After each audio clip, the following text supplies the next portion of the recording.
All right, so today you guys are in for a special treat because if you've been thinking about fixing and flipping houses, there's no one better to hear from than Trevor Thompson right here. This guy does a lot of business in the state of Utah. Probably, your team's probably, I would say, top 3 of the entire state of fix and flipping as far as like actually taking a house, renovating it, and turning it around. I don't know many people that are doing more than you. Well, we have a lot of projects, and I like to tell people we make more good decisions than bad decisions, and that's worked out for us for a little while. That doesn't mean we never have a small deal, or you know, I don't think we've actually lost money on more than 2 deals in the last 4 years. But you know, we have several projects going on at any given time, and it's a management deal, but it's worth it. It's fun. That's great. Awesome. So definitely stay tuned to this video. We're gonna go inside the radio station right now, film the whole show for you guys, and I think you're really gonna enjoy it.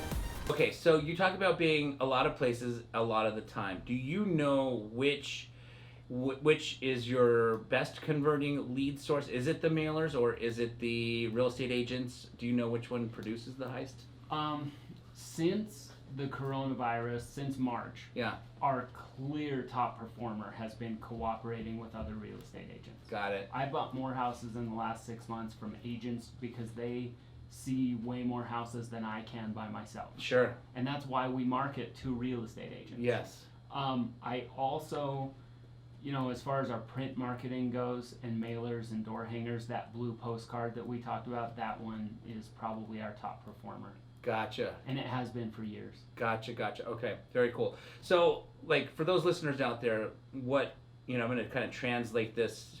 Trevor just shared an amazing tip, right? Which is the networking of your real estate agents, right? And Yeah. so for those of you, there was a gentleman that did something very similar when he first got started. Do you remember Jonas? Yeah. Yeah, so Jonas, when he first got started in flipping in Utah, he was not an agent. He is now, but at the time he was not an agent.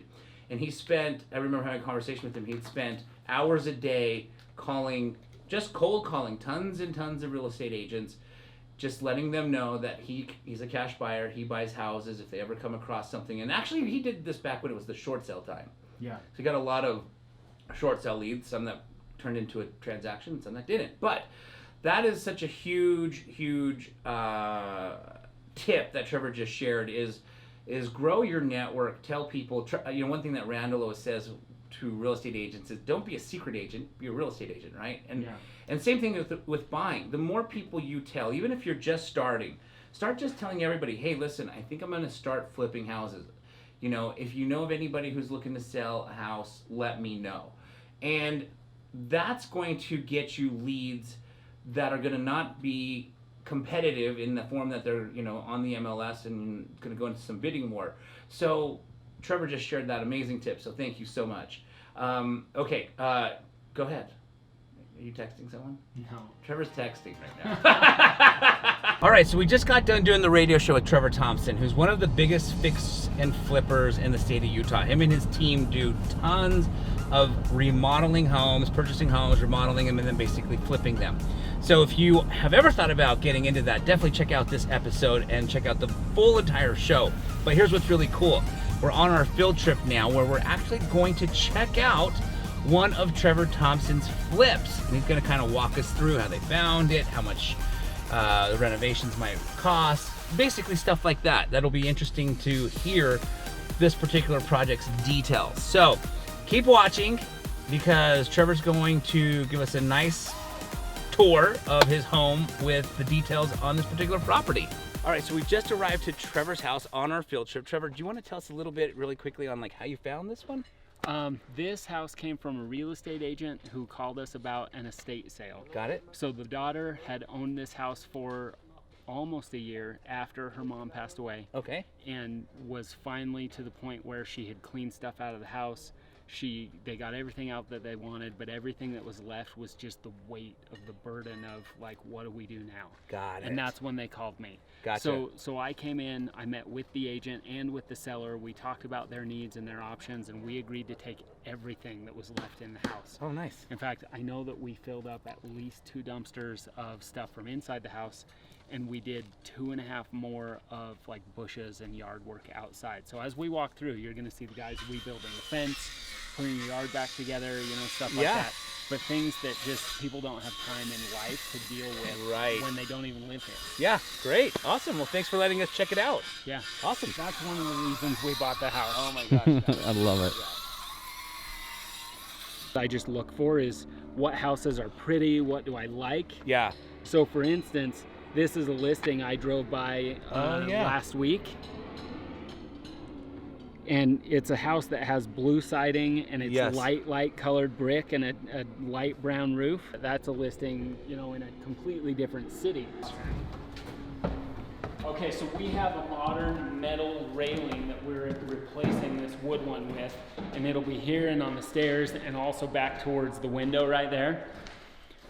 These windows, when we bought the property, were all covered up with blinds. So, you know, even that gorgeous shot of the mountains up there, it was not visible when you were in this room because it was all covered with blinds. Oh, wow. And this glass is actually, it's tinted privacy, you know, it's got the sunshade on it, so that even in the middle of the day, it's not like, it doesn't kill you with sunlight.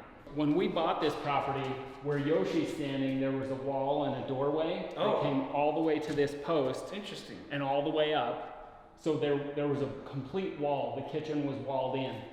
And then that wall also went from here all the way to this back wall of the property. So what we've done is we've opened everything. We want everything to look big and bright and open. We've got a brand new kitchen going on with an island, and you can see the sink and plumbing are there for the island. We replaced this door because it was an old original door. And the other thing that you wouldn't know now is that there was a door right there to go out on the deck. Really? Yeah, so our kitchen layout was kind of funky because we had a door right here and a door over there, but now this is where our double oven will go.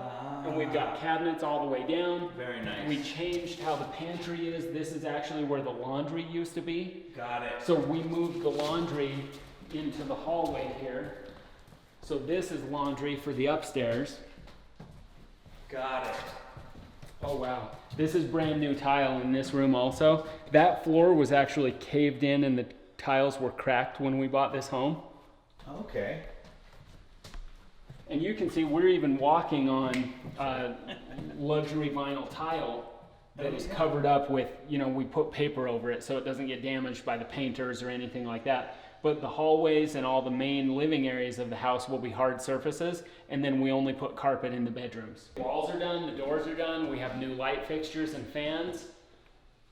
This house really is almost ready for finished plumbing trim and carpet. But they put this subway tile, but this is 360 degrees around here, where most of the time they would end tile right here for the shower, right? Right. But we've done everything. You could spray this bathroom out with a hose. That's right. So another main draw that we're doing in a lot of properties when we can is we're setting them up to have accessory dwellings or mother-in-law apartments.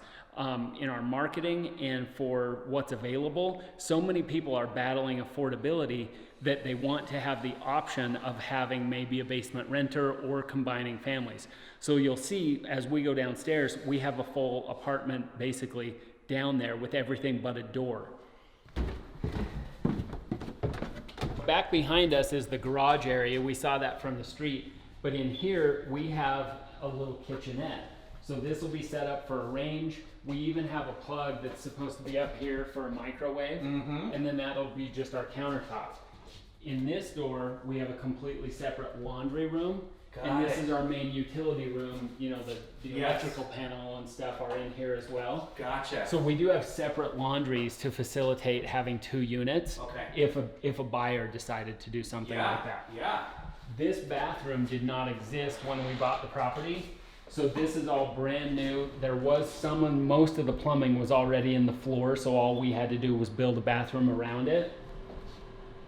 But again, we've got that beautiful subway tile in there in the shower. This wall still has the original wood paneling. Let's see, there we go. So we have this old oak wood paneling. This is inside a mechanical room, so it stayed, right? Right. But that's kind of the original character of the home that you know, just stays and sticks here. Yes, yes, that's very cool. This room also had a drop ceiling that came down another 8 inches from this ceiling. Oh, wow. So you know, those are those acoustic tiles and all the framing and stuff. But we pulled all that out, we put sheetrock up, and there was really nothing in the way. I think they did that just because in that one corner, there's a little bit of plumbing that goes out to the hose or the gas line. Yeah. I think it's the gas line over there. Got it. This room was very dark. They had the windows covered off, but as you can see, we're here, you know, midday, it's almost noon, and it's light and bright, and this is our mother-in-law apartment bedroom, or just the 4th bedroom for upstairs.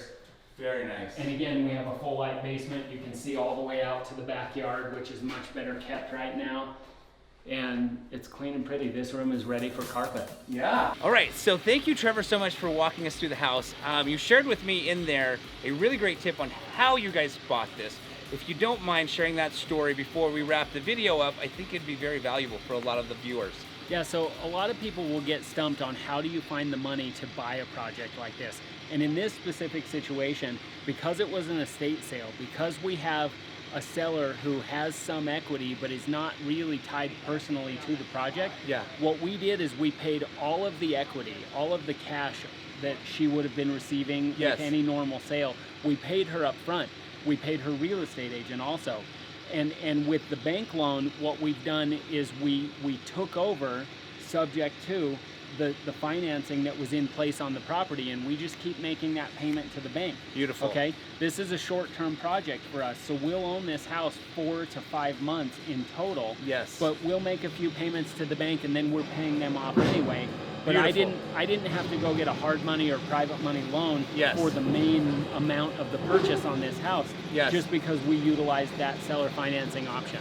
Wonderful, guys. Very valuable tip. I wanted him to share that with you guys because, again, if you're thinking about how the heck do I find the money to do my first deal, I mean, if you know this type of creative, kind of higher level strategy, there's ways to do it with very little or no money down. So thanks again, Trevor, for sharing on the radio and sharing on the field trip. If you like this video, don't forget to give it a thumbs up.